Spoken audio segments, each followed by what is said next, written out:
Thank you for coming on with me this morning. I really appreciate you having some time.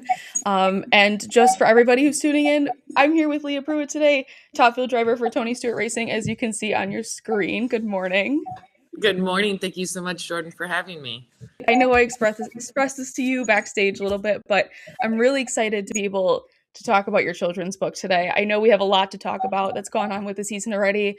We're getting into like championship countdown contention here, but I did a little bit of reading about your children's book because I have a similar age son. Can you talk a little bit about how you integrated drag racing into this educational book? Sure, absolutely. The opportunity came when Dominic was actually 3 months old. So I had Dominic in November of 2024. And, by early 2025, the opportunity came to help develop a children's book. And 3-month-old baby doesn't do a whole lot besides, the regular things that they tell you that they need to be kept alive for. But yeah. We had found in those first 3 months that he really loved being read to. And I know a lot of babies do, but even at a very young age, like we could tell, he loved pictures. He loved being read to. And so did a little bit of research when working with the company of, well, what is it that we want to create? And so I started thinking about an older form children's book that will come down the line later on. And so we backed it up to a children's book more situated towards 4 to 6 years old. So it's not something that Dominic is actually going to have right now, or the younger children are really going to be able to understand. But once they do have a better base of language, it is very fun. It's a children's themed book, of course, but it's winning attitudes with Leah. And it's something that I wanted to really instill the hard work, dedication, ethics, focus of what it takes to go racing. And so that's when we combine, the racing elements of burnout and clutch, but then also, positive attitudes that you have to keep, because at the end of the day, racing, in order to win, you have to go through a lot of failures, and you have to go through a lot of hard times with yourself or with your team of what's happening. And in order to move past those woes, you have to maintain a positive attitude. And so I think it's pretty linear to everything else that you do in life, is staying positive. So we get to have fun with it. And then also a really, really cool element of it is the QR page. It happens like every other page. And the parent takes their phone and scans that QR, and I actually read along with the child as well, if the parent wants to have a different audio voice to it.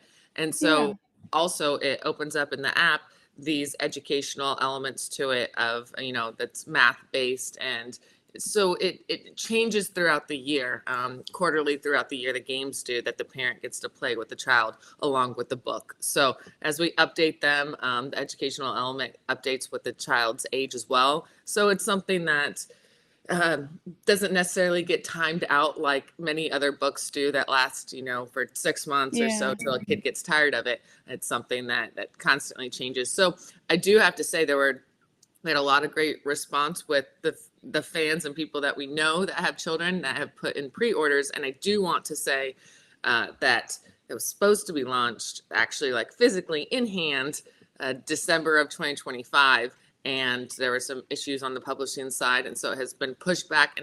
So until they are absolutely full-fledged, ready to be in hand, the last couple months, I haven't been putting it out there because we've all been waiting for it. So we had to meet a pre-sale order for them. So we actually had some large groups come in and put large orders in to get us to that minimum order standpoint, so that we can actually get them in the hands. So I know that Renai, one of our partners, had purchased them along with Mobile One, and then from our fans. So I've signed a couple books at the races. We sell them in the merchandise trailer for the ones that we have right now. So basically from the pre-order standpoint, and I do see them fully in hand like within the next month. So that is exciting. But people can order them at tsrnitrobooks.com, and they're a great birthday gift coming home from a trip. I know that now as a mother, that when you are gone for a little while, your little one is like, what'd you bring me? And they get excited about the littlest things. But for at least for my son Dominic, now that he's almost 2 years old, books is still his massive thing. And now that I know Dominic is actually way more interested in airplanes than he is race cars, Oh, maybe I'll get with a pilot or something and create an airplane book, because I think I have dozens of airplane books right now. So I like to keep it what is, what's mutual between the parent and the child. I know that there are hundreds of thousands of racing enthusiasts across the world. And so, a lot of them have kids. So hopefully this is something that will fit nicely underneath their Christmas tree of 2026, or maybe a birthday or a baby shower gift. It works all over the board. With the book, it is an ABC book. So for every letter is, A is for attitude, and I said, B for burnout, C for clutch, D for dedication. Yeah. So all of those elements that you're still, by the time you're 4 to 6, you have your ABCs hopefully in your pocket, and you can bring them all back in. Yeah, yeah. And how important was that for you? I know you've gotten this question. I've seen some media that both you and your husband have done a million times about, like, what is Dom going to drive? Is he going to drive something? I mean, I know you've heard it before, but how important is that for you, even before him being a driver of anything, but just going into life and experiencing it, having that winning attitude and having that, like, foundational laid out for him before getting into something like that? It is huge. For sure, the question we get from all sides, right, with Tony being involved in basically every form of major motorsports, is what is he going to drive? Well, at this moment, it's going to be whatever he would like to be involved in. I think as a parent, it is our job to introduce them to as many things as possible to engage interest and enthusiasm and help feed and grow that. So if it is motorsports, we'll be there for it. We'll give him the opportunities, but definitely not going to make him do anything that he does not want to. At this moment, we have a really cool red remote controlled Jeep that he can sit in, and we can tour him around. When he was little, he would get in it. Now, for some reason, he'll go to it and he'll point and Jeep. Tom, do you want to get in? No. Okay, so we're in that right now, where he's not wanting to ride in anything, but as kids do, they change as fast as their temperament. And and their diapers. And their diapers. All throughout the day, everything changes. So for us, it's going to be whatever he gravitates towards. My dad was pretty hard on my sister and I, and pretty pushy, I'd say. But what my takeaway from that, though, is consistency. Not going to let him start something and not finish it. And so as for a kid, I know that that's really difficult. So with him being almost 2, it's not something we're focused on right now, of what he's going to be in. Heck, at this point, is airplanes is probably going to be an airplane at a fair ride is the closest thing that he's going to be in. But we've seen a lot of other couples for years and years do a fantastic job, like Kevin Harvick, and what he's been able to do, and his kids, and even the Bush family, and how successful they've been. And it really goes back down to, I'm sure, the parents' leadership and consistency and encouragement in the right places beyond just the win. Like you can try and instill the will to win, and a kid could have the will to win, but if they don't have the support system of what it takes to win, or what it takes to enjoy what you're doing and not being discouraged, those are things that I think are most important. And you can't really instill that in a book or even just in words. That's time. So I've lived my whole life at basically a drag strip since I was 8 years old. My dad wasn't a drag racer, didn't hold an NHRA license. Technically, I'm first generation drag racer. But spending my whole life at the drag strip from when I was a kid, I know what that's like. And so I know that you do have to have a lot of sacrifices life-wise in order to invest in yourself from a young age. And you just want to make sure that it's worth it for the kid, that truly is what they want to do, and not because the parent wants them to do that. And I think having that having that relationship is the foundation of anything moving forward in any sport with a kid. I want to continue talking about winning, because if there's anything that I think you have this season, we've talked about it on our show. Your winning attitude.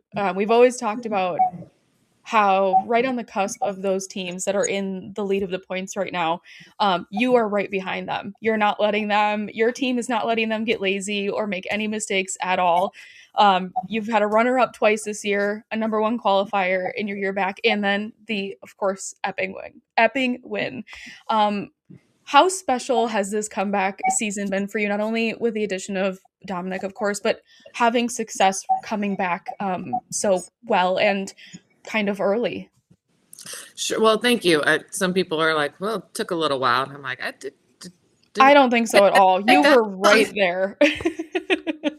It truly all comes down to the support system that you have.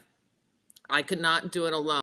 Everything from at the house to traveling to preparation with the team to what the team has helped me prepare for along the way. So it all comes down to planning. Like, yes, some people do really great with winging things. I don't. In general in life, I'm a strategy and execution type of individual. That's the way that my mind works. So in order to step back into the race car, we tried to predict for every shortcoming or time failure, or when it comes to me driving, it was full communication across the board of what I still need to continue to do, which is why I took 2025 off. I thought, even Tony and I were like, well, I'm not pregnant in 2025. I technically could race, but even starting the season in 2025, I'm like, there's no way. Anyone that is married, is a single father, a couple has children, that sleep deprivation is inevitable. It's going to happen.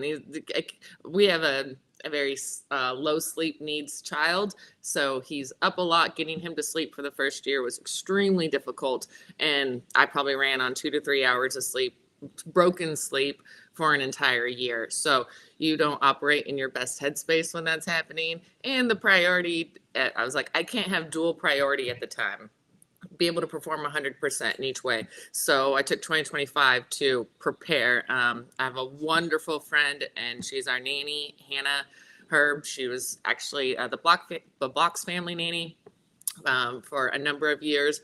And we have such a consistent pace that I have him at night, wake up, get him ready, breakfast, and then I got to leave out the door to hit that timestamp of whatever it is for that day at the track or at the shop. And then she's with him and knows his nap schedule. And luckily he's not on milk anymore, because the breastfeeding was a lot. And, with kids. Okay, so we'll get into the racing portion, but yeah, with a young one and all of the changing needs is you need a trailer for the stock.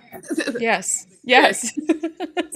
And the nipple covers and the pump parts and the cleaning and sanitizing of the pump parts, and when you're in a hotel or a motorhome and all that changes and you're never in a consistent place, so you just have all of this stuff.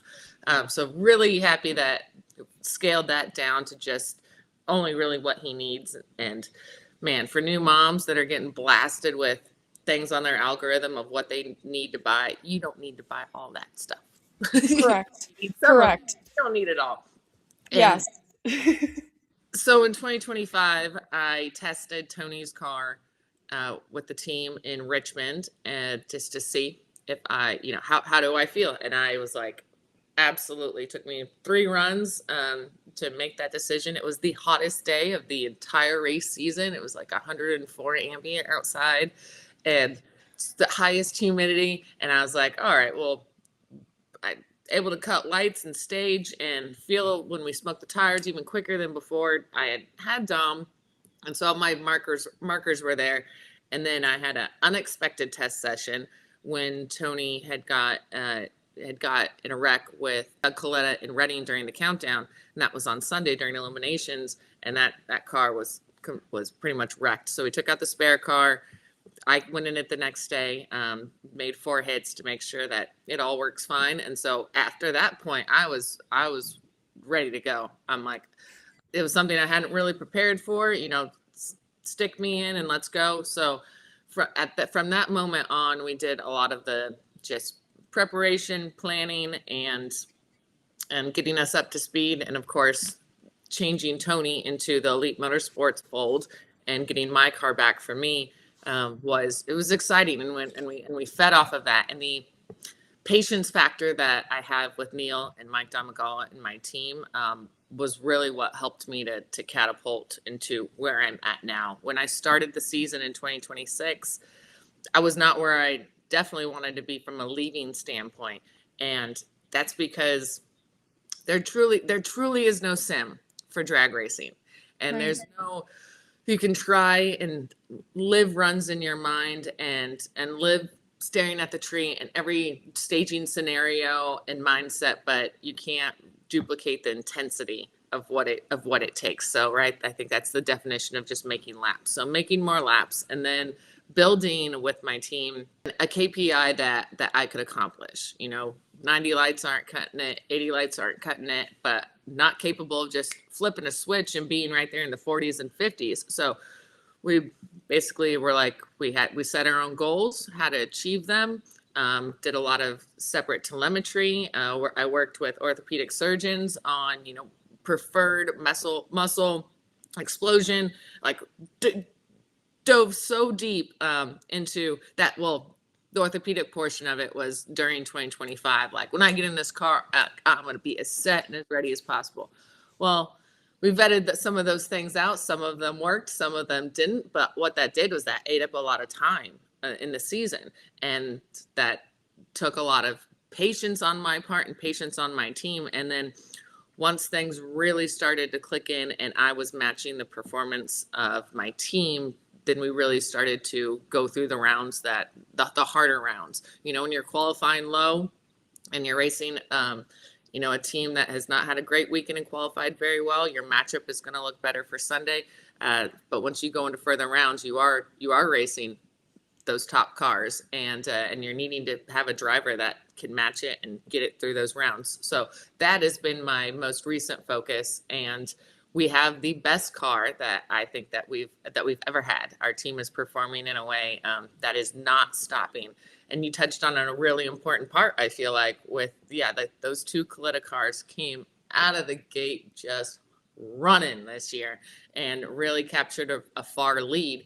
In the beginning of the season, it looked like nobody was going to catch them. I mean, they're like 600 quicker than everybody all the time.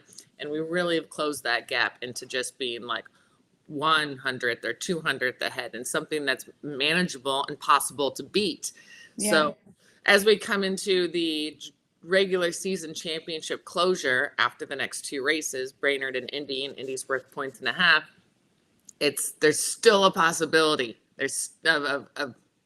of getting higher than where we're at right now. We're third by quite a bit, but we're also third ahead by 100 plus points. So we're not lifting off the gas. I had a nickname back in the day, which was Never Lift Leah, and that had to do with being in the car, and definitely a much more mature race car driver now. But the never lift part, in the sense of never giving up, is definitely something that holds true.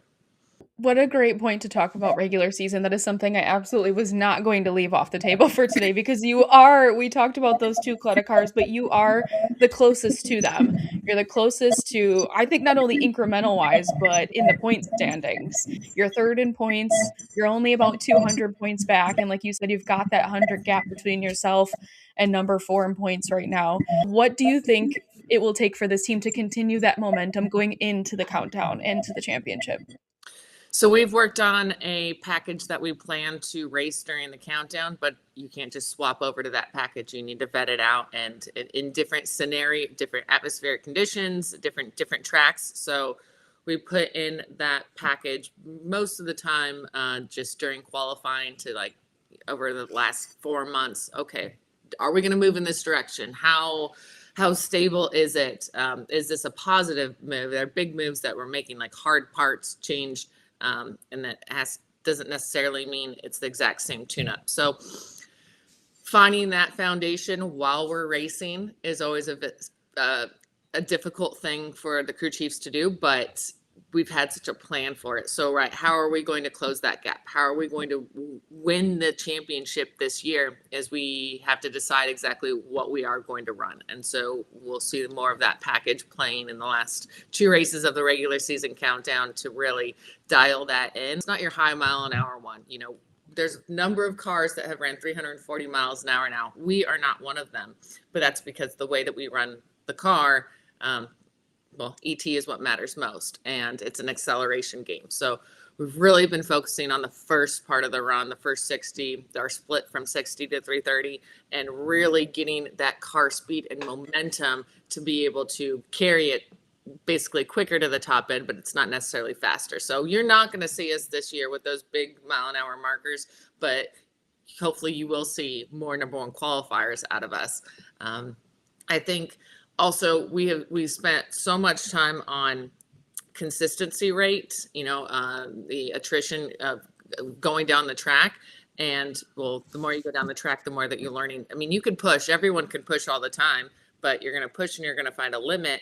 And well, you just need to change where that limit's at. And that takes a whole lot of different architecture of a tuning standpoint. So for us, the first foundation of that was making runs all the time. We might not be the quickest, but we do have the best track record for the most part of consistent runs down the track. So you have to build that foundation and then see where the parts are that you can improve on incrementally wise. So yes, short version is that this driver's got to lower down from the low 70s that I'm in consistently to the low 60s, and then being able to pop off some 40s and 50s. And that's me to make up that shortcoming. And then the team continues to push as well. So it is going to take us running a little bit more on the edge, because we can run well without running absolutely on the edge parts wise. We come back, everything looks nice. You know, we're not too lean, we're not blacking bearings. But when we do need to run well, we are running on that head's a little torched right there. That's going to be in service quicker than we'd want it to. So even budgeting from a money standpoint for the more on the edge that we're going to run is part of that planning process. And, you know, from a team owner standpoint, you know, always keeping Tony involved with the changes that we're making and the results that we're getting. Yes, we're getting the on-track results, but then also we're getting a little bit more repair results, small time to time, just, you know, setting expectations and matching them.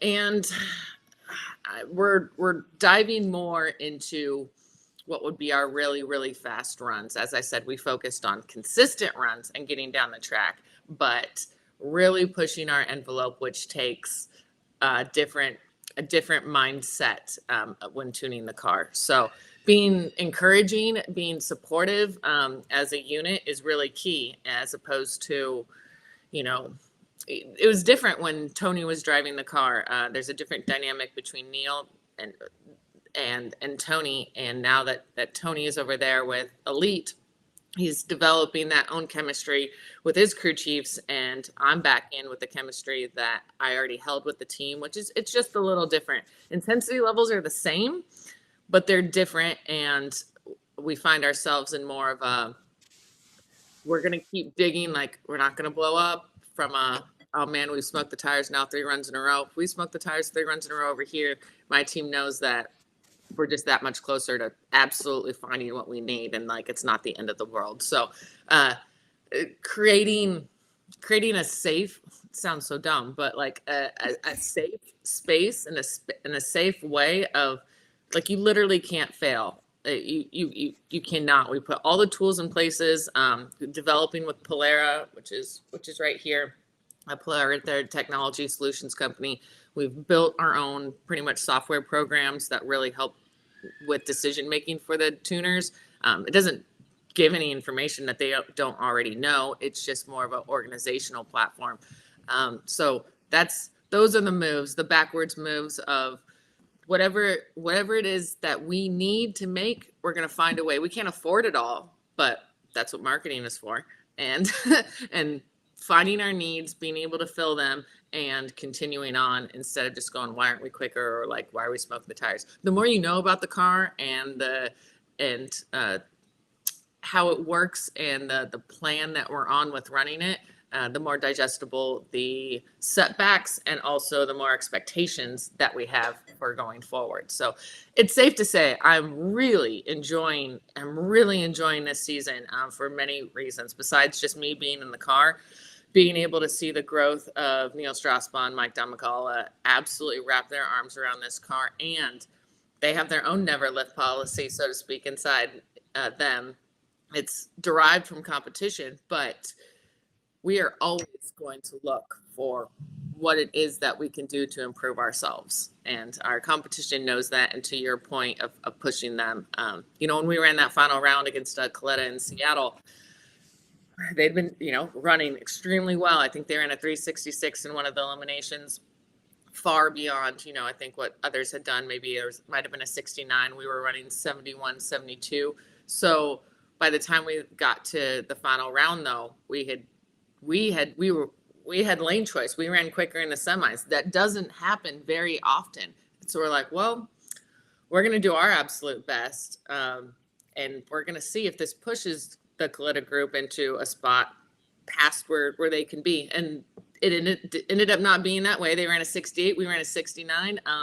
We didn't push them to go smoke the tires, but we pushed them to run the best that they could in that round. Right. And we'd seen another situation earlier in the year where when we had gotten close to them, and it's a crew chief game of who's going to push as hard as they can because they feel like they have to, or who's going to get away with just feeling safe because they feel like they have to. And so our goal is to put the pressure on. So it's kind of the best we can do, but also in a space that pressures them into, of course, running harder or even making mistakes, whatever it might be. But that's the intensity that these later races bring and build. With Tony being in that car, one that we, worked hand in hand with the hiring process with Elite and the direction that their parts and pieces were going. Not all of them, we're not identical cars. As Richard bought Josh Hart's operation, most of that is Alan Johnson based, and we're DSM. And so not everything is apples to apples, but man, you sure look at it on the track when Tony and I run each other, we are either running within 100th of each other or smoking the tires at the exact same spot. And it really looks like we're excuse me, walking and racing hand in hand, exactly. But we're just getting those results a different way. But it's been awesome. We haven't been able to have a team top fuel car, since my days of running at Schumacher. And even then, those were kind of all independent teams underneath the Don Schumacher umbrella. We're here, the exact opposite. We have two independent teams working more like teammates than anything I've ever experienced before. So it is incredible to see people's work ethic and dedication to community support with each other, like leaving your egos at the door. And just number one priority is problem solving. And they're competitive problem solvers. That's what crew chiefs and the crew are. And to see them do it collectively together is what gives me that confidence of both Tony and my car being at the top at the end of the year. And what we're doing right now is probably the same thing that Coletta has been doing for decades. So we're our rate of speed, we're just trying to keep that up. That is another team, just to do a sidebar here, that is like severely impressed, and somebody I would not take lightly going into the countdown either, at all. No, not at all. And even Antron, he's been making really awesome swift moves, quick, fast ones. And what has been surprising to me, and I think the rest of the viewers of NHRA this year, Tony and I have yet to go head-to-head competition. Yes. Only qualifying. Only qualifying. And that's a given because we know when we're going to be lined up against each other. I've lived in this number 3 spot all year, which I think is a great testament to our momentum, our stability. And then Tony had lived in the number 4 spot for a number of races. So we're always going to run each other that first Q1. But then Yeah. after that, you know, until Saturday night, and you look at the ladder and you go, okay, well, let's tomorrow, where the only time for us to line up is the final. Another Saturday. Well, tomorrow's the only time for us to line up is the final, and Yep. or even the semis. Like that's Yes. the goal. Meet each other later in the day, and you know, best driver, best team win. And I know Tony jokes like often about if I win that he's got to sleep on the couch, and he's picked out the couch in the house he's going to sleep on. That's not going to happen unless he has a at the end of the track or something, which is not gonna happen.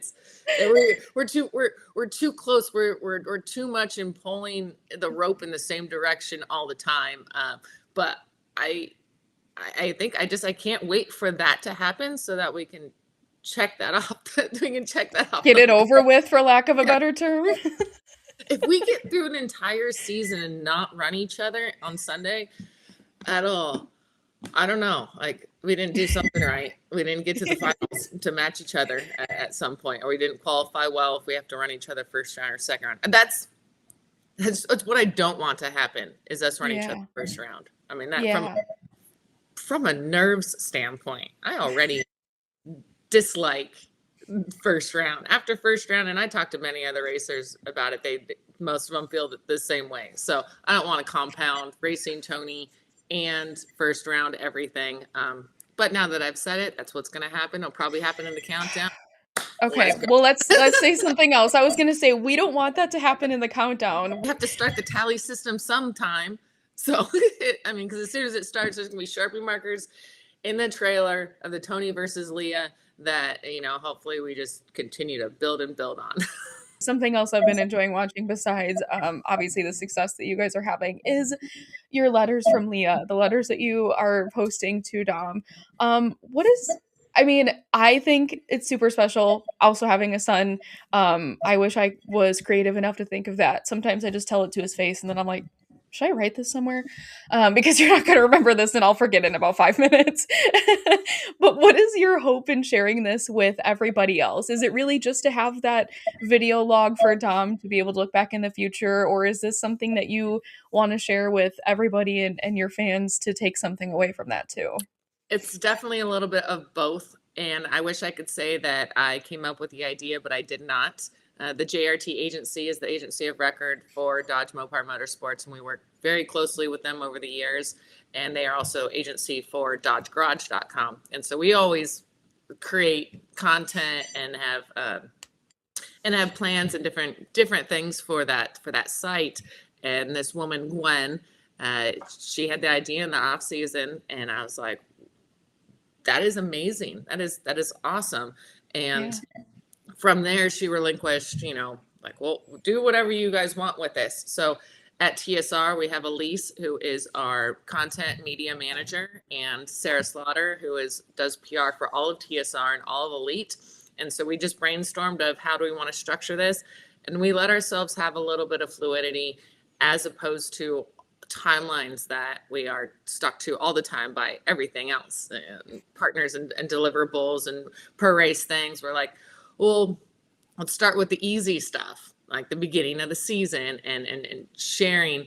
And when I started writing it, I was like, okay, this is for Dom. Like that's when the direction really focused in on him, because I'm like, this is going to be repetitive information for fans that have listened to interviews and watch the races. But for Dom, she's not going to remember any of this. So that's really the anchor of it, is for Dom to be able to look back. Also, Tony has expressed so many times how, you know, until I get his video, like a video collection together of all of his wins and teams and series and that he's ever done, Dom's just going to have to, you know, read about it on the internet or go through stories. So in the way of, you know, multimedia, I'm like, this is kind of my wheelhouse, our wheelhouse. Let's do something that's a little bit more lasting. And I did not realize how impactful it has been with some fans, because the feedback that I get is, you know, they don't truly get behind the scenes with really anybody. Right. And beyond the race car and race space. So I was like, well, this is a great avenue to do that. Might seem boring to some people, might be encouraging. It might bring some tears to people's eyes. I know sometimes when I was writing it, it did. But I'm like, it's okay to relive some of those emotions, the good and the bad ones, because that's truly that's what we have for creating memories. So we've created memories with Dom, but we just put him in a space that, he'll be able to look back on and go, oh, I was there for that. And that's what was going on. I just thought I was, spinning the wheel on Leah's tire every time I saw it. For your perspective, saying that like you don't get to see that back door, like behind the scenes look, it does really bring an aspect of, although people get that pass directly by getting a ticket to an NHRA event, it does make it remind people that you're a real person, because I think in the day and age of the internet, it's so easy to say whatever you want about whoever you want because they're just a person on your phone screen.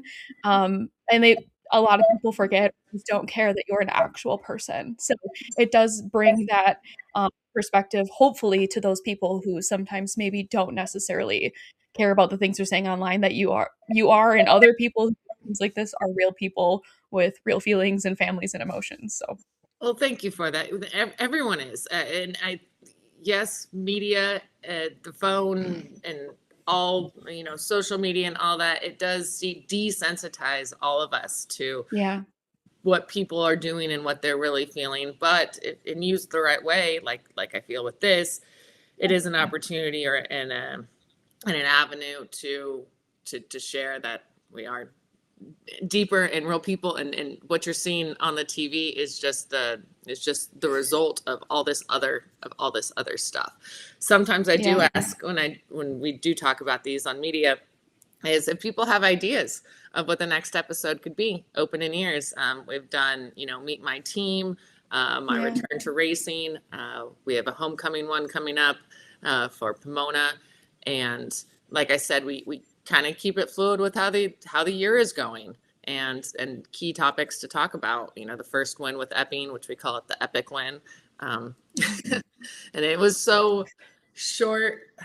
It was so short-lived that we all want a Wally and we all want to win and we all that jazz. I'm looking forward to our next win, and one in a way that my team can really enjoy, because having the final round of Epping take place in the second qualifier of Bristol. Yeah. Beautiful, awesome. Right after the run, it was about to rain, so we rushed to the winner's circle and did all the photos, and I laughed because the event, the Epping event came with a very customized trophy, and that was a lobster cage made into a rocking chair. And I didn't know that the winner got to keep that. So they had that in the winner's circle. I'm holding Dom in the rocking chair. I'm holding the Wally in the rocking chair, which I thought was super ironic, because just that week I had pretty much stopped using the rocking chair at home. Oh. I didn't need it for feeding anymore, and just kind of for books. And I'm like, what a transitional thing. It's like your rocking chair grew up with you in the same moment. Like, that thing is big. It's in the garage. It's not really in the aesthetic of the house. But after that came the, my first win, and for that, letters from Leah. So, if people have, questions that they really want to know about the team or myself or the family or racing, we're open to it. Yeah. What would you like the next letters from Leah to be? And I'll send them over. Yeah. I have one. It should be the countdown to your championship. So we're going to put that good juju out there that you have to do a video series, because this is your year getting a championship. So and even on the planning side of it, Dom he's only missed one race this entire year, and I elected for that to happen. When we were racing Pomona, it looked like the weather was just going to be a total shutout. And between that hotel scenario and I'm like, nope, I've ran 2 races and all testing now with him. Let me give this a go at what everyone else gets to do. Show up to work and just work.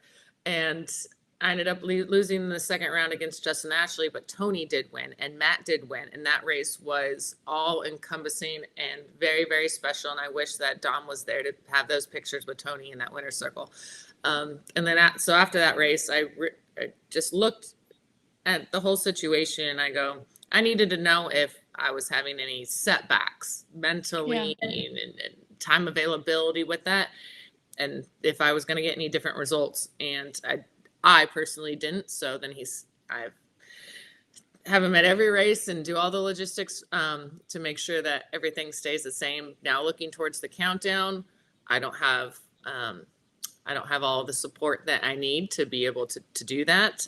There might be some races that I don't bring Dom to, and it's just a combination of logistics and intensity of the countdown.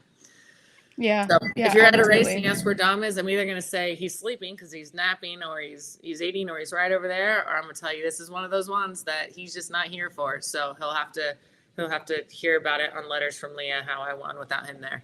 Before we leave each other, I want to commend you for being open and honest about your journey from pregnancy to giving birth, and even like to now, especially like we mentioned with those letters from Leah, because I feel not many women have been able to offer that perspective in the drag racing world. I think we see a lot of women leave to start families, and some of them come back a lot later, some of them don't come back. So I think it's really interesting that studies have shown that women aren't just in postpartum for a couple of months or even a year anymore. It can take years for our bodies and our minds to all be back to what somebody would call normal. I don't know if you ever become normal after being a mom again, to be honest with you. And I think it's really special to be able to watch that and to hear complete honesty about that. So my only question I have for you on that is, because again, we said this doesn't come with a handbook. You have to like figure out what it's like to keep a human alive. It's the craziest thing ever. How do you bridge that gap between doing all of that and being this race car driver every weekend? Well, I still don't have the handbook, in case anyone's looking for it. It just must be some magical handbook that nobody ever seems to get their hands on. Yeah, you won't get it from me either. I don't have it. Because every child is different. Yes. I only have one, and I'm not really ever around other kids, or it wasn't until this point. So you giving grace, and I don't think I gave enough grace in the beginning. I did have help, and I hired somebody to help me to get him to actually sleep through the night. And so asking for help, I think is extremely key. And then also I was somehow, some person along the line really got it in my head of, to the minute of feedings. And if, good sleep in the day equals good sleep at night. We tried that, for months and months and months. And yeah, that might work for 1,000 other kids. Didn't necessarily work for mine. And if you're trying to spend 2.5 hours just to get them down for a 30-minute nap, you've really put a monkey wrench in the day.